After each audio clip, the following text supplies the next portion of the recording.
দেশের যেসব জেলায় ভূমিকম্পের সম্ভাবনা নেই বললেই চলে। সাম্প্রতিক সময়ে বাংলাদেশে একের পর এক ভূমিকম্পে মানুষের উদ্বেগ বেড়েছে। মানুষ আতঙ্কে আছেন কোন জেলায় ভূমিকম্প প্রবণতা বেশি ও কম নিয়ে। আবহাওয়া অধিদপ্তর ভূমিকম্প ঝুঁকির ভিত্তিতে দেশকে ৩টি জোনে ভাগ করেছে।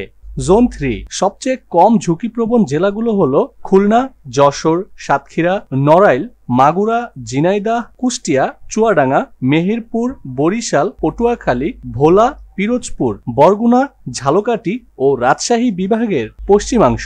জোন 2 মধ্যম ঝুঁকিপূর্ণ জেলাগুলো হলো ঢাকা, টাঙ্গাইল, কুমিল্লা, নোয়াখালী, বগুড়া এবং রাজশাহী বিভাগের অধিকাংশ এলাকা। অন্যদিকে জোন 1 বা উচ্চ ঝুঁকিপূর্ণ জেলাগুলো হলো সিলেট, সুনামগঞ্জ, মৌলভীবাজার, হবিগঞ্জ এবং চট্টগ্রাম ও পার্বত্য এলাকার কিছু অংশ।